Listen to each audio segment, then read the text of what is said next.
Hello and welcome. You're watching UATV News with me, Ksenia Bugay.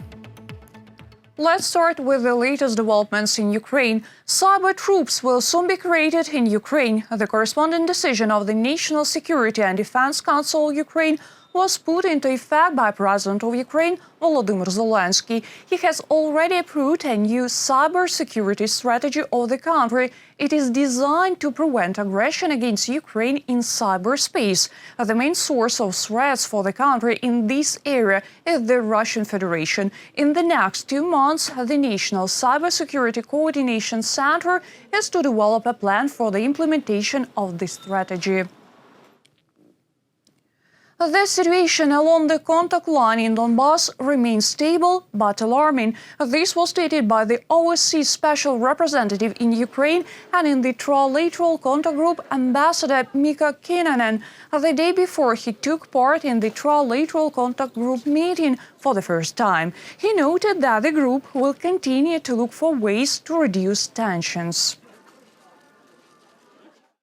An improved security situation is key to achieving results in other areas like humanitarian and economic. Following months of impasse due to divergence on procedural issues, I welcome the fact that the participants of the political working group were able to engage in formal consultations on development of an action plan in full compliance with the Minsk agreements as previously tasked by the TCG. Military sniper training in Kherson region. Military units that serve on the administrative border with the temporarily occupied Crimea are training at one of the combat training grounds. According to the commander of the Joint Forces of the Armed Forces of Ukraine, Serhiy Naev, servicemen practice choosing, preparing and taking an advantageous position, as well as improve their skills in Overwatch. Number 2 is responsible for the outgoing data he provides to the shooter. That is temperature, direction and speed of wind. Number 2, therefore, manages shooting trajectory calculations. Our snipers are always employing the experience they obtained during anti-terrorist operation and in the Joint Forces operation zone. There is always a need for our snipers to be attentive and be capable of acting in the counter-sniper activities if necessary. The training confirmed that we are ready to adequately respond and conduct anti-sniper activities. The Russian operating company of the Nord Stream 2 gas pipeline lost a German court fight to sidestep European Union rules separating production from transportation, a decision that may delay the start of the operations. According to the EU gas directive, gas supply and transportation must be provided by different companies. It means that the owners of pipelines cannot be direct gas suppliers. These rules will ensure fair competition in the market. In case of non-compliance with the EU standards, the company can be fined after the launch of the pipeline itself.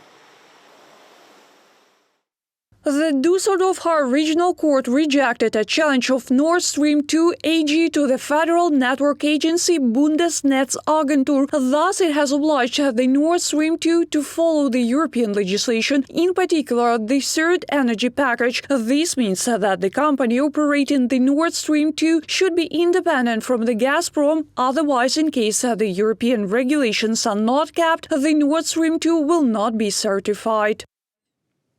Medical equipment, clothing, footwear and furniture. 30 tons of humanitarian aid from Latvia was delivered to Luhansk region. It will be distributed among large families, the military, as well as those who suffered from large-scale fires last year. The medical equipment will be transferred to the hospital of Stanitsa Luhanska, where both local residents and those who came from the territory not controlled by Ukraine ask for help. This is already the 23rd humanitarian cargo from Latvia to Luhansk region. In November, they promised to bring another 50 multifunctional hospital beds. Ukraine is Latvia's close friend. That is why we are now delivering already the 23rd humanitarian cargo to our closest brothers and sisters, soldiers of the armed forces of Ukraine, their families and civilians who suffered during the armed conflict in Ukraine. This cargo contains medical equipment, diapers and different devices to be used in hospitals. A lot of things were gathered with participation of Sweden, and they help us much. Different organizations gather assistance vaccines there and then deliver it to Latvia. We are renovating schools here, kindergartens, but it's almost impossible to do it by ourselves only. The more they help us, the easier the situation is for us. So it's almost impossible to evaluate this aid.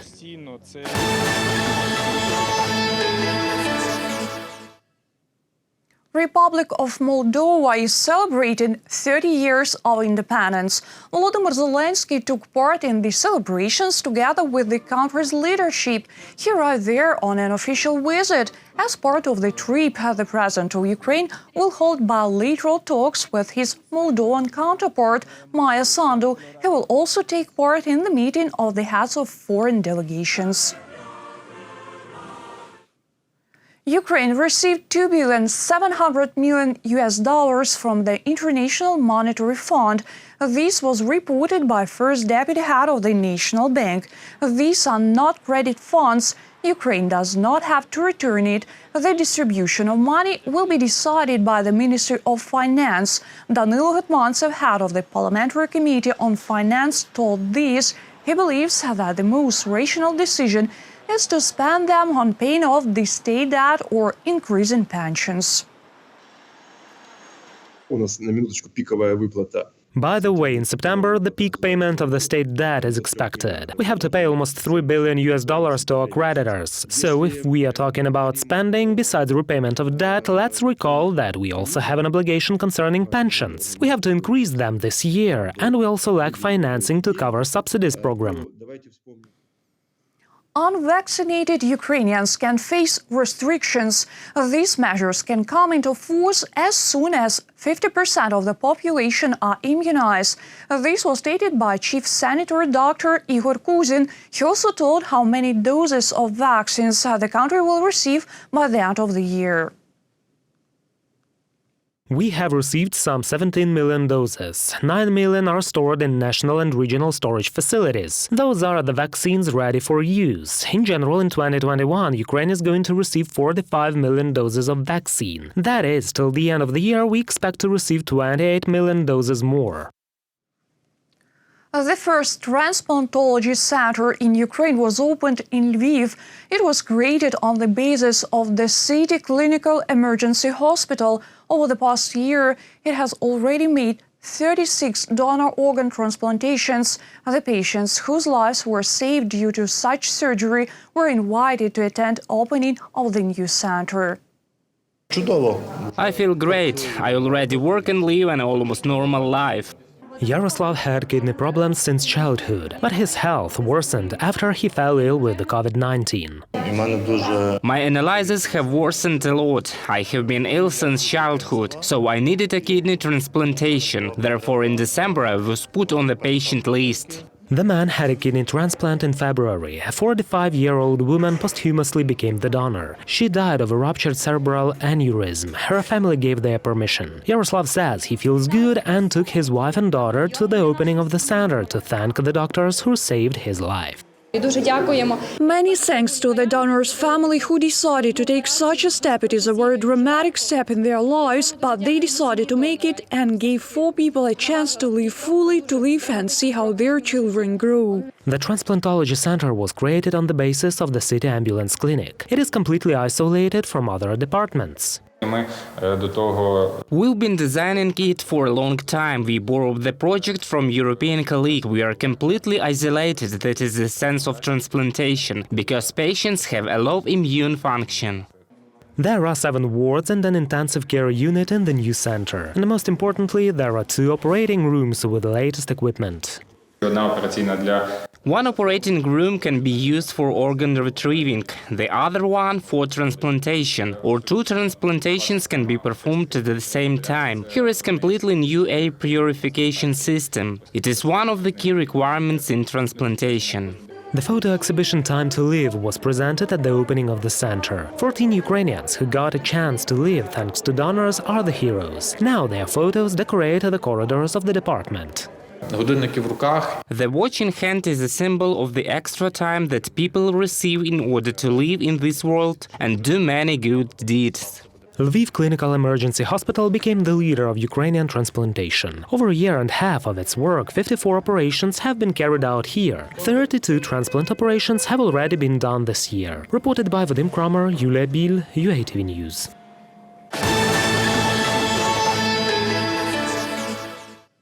High-tech Swiss electric train that can make up to 180 kilometers per hour was tested in Kyiv. Ultra-modern rail transport can replace the outdated electric trains operating in Ukraine. My colleagues know more. The Swiss train arrives to the first platform of Kyiv Central Railway Station, accompanied by the festive sounds of the orchestra for the test drive. This is a modern train with 5 carriages of the first and second classes. Its maximum speed is 160 km per hour, capacity 262 passengers. The train is inclusive, comfortable and quiet. There are several key positions that we test within the test trip. The first is a modern interior, which should be comfortable, be equipped with sockets, air conditioning. This is something that is special needed in the summer. Then there is fundamental difference, which concern the platform. It is not an easy solution, but in Ukraine there are regions where there are high platforms and it is suitable to enter the rolling stock that has high platforms. But many regions, in particular covered by Lviv or Donetsk railways, have platforms of medium or low height, and therefore passengers need to clean the car. But this train has a ramp and people can get inside even on a wheelchair. The Swiss manufacturer was one of the first to decide to take part in the tender announced by Ukrainian railway company Ukrzaliznytsia to renew the domestic rolling stock under the City Express program. Only in Kyiv region, 99% of suburban electric trains are outdated, so there is a need of 24 new trains. The first route of a new train is from Kyiv Passazhirsky station to Darnitsa station and back. The new train looks like an airplane inside in terms of comfort. Leather headrests, reclining armrests, personal cup holders, power outlets and even a mini basket for trash. Getting to work on such train should be very comfortable. Besides, there are few TV screens in each carriage, as well as space for transport and people with disabilities. Wide passageway, smooth running and noise isolation. The train drivers are also happy. It's very dynamic train, very fast acceleration, comfortable. You felt it. Well, what can I say? It's very beautiful and comfortable. The Swiss train costs from 9 to 11 million euros, depending on the configuration. However, will those electric trains run on Ukrainian railways? It depends on the results of the tender that the Ukrzaliznytsia plans to hold in September. Now, the state company's management has already sent out commercial offers to other manufacturers, including Ukrainian ones. Reported by Vadim Kramer and Valery Bakus, UATV News. At the same time, the representatives of the Ministry of Infrastructure of Ukraine, Ukrainian railway company Ukrzaliznytsia, and representatives of Swiss companies signed a Memorandum of Understanding in the Office of the President. Switzerland will donate up to 500 million euro to the development of railway transport in Ukraine. With this money, they plan to purchase 30 suburban electric trains for Kyiv. The same amount will be shared between Kharkiv and Dnipro city. This is not our first meeting. Such meetings are always very pleasant. And today it is, I guess, a fundamental one. It's a meeting at the beginning of our relations. I'm very glad that we have a joint project. I think it will be a great signal to our countries and citizens of Ukraine so that they can see how we can work together, that we are launching new infrastructure projects, new projects of the Ukrzaliznytsia. They returned to Donbas to build a skate park for children. Veterans of the Joint Forces operation opened a playground in Popasna town a month ago, and only now they decided to tell how did they create the project veterans built. They say that this project means not only assistance for the locals, but also psychological rehabilitation. The equipment was purchased for the money of foreign and Ukrainian donors. 60 volunteers joined the construction process. A number of donors helped us, and the UNDP provided us with the equipment for the skating park and helped install it. That cost 150,000 euros. The Lithuanian embassy gave us some 10,000 euros as well. That was to be spent for organization of the event, and each of us got a 100 euros fee as well. It's a veteran's income. парк був збудований фактично за 5 днів. In fact, the park was built in some 5 days. There were 60 persons involved in the process. Therefore, we managed to do everything quickly, even before the scheduled date. Ukraine won 13 medals on the third day of the Paralympic Games in Tokyo, including 2 gold ones. Mariana Shevchuk became the Paralympic champion in powerlifting in the weight category up to 55 kilograms. The second gold was given to Anna Stetsenko in the 400 meters freestyle swimming. The first for Ukraine team medal of the Paralympic Games in fencing was won by Yevgenia Breus, Natalia Mandrik and Olena Fedota. 3 silver medals by swimmers, 2 bronze medals by female judoists. Ukraine already has 22 Paralympic medals, 3 gold, 13 silver and 6 bronze ones, ranking the 4th in the total number of awards. Ukrainian athlete Yaroslava Maguchik took the second place at the stage of the Diamond League in the high jump in Switzerland. The Ukrainian overcame the bar at a height of 98 centimeters. That's all for today. Thank you for watching. Stay tuned. More updates on our official website, YouTube, Facebook, and Twitter pages.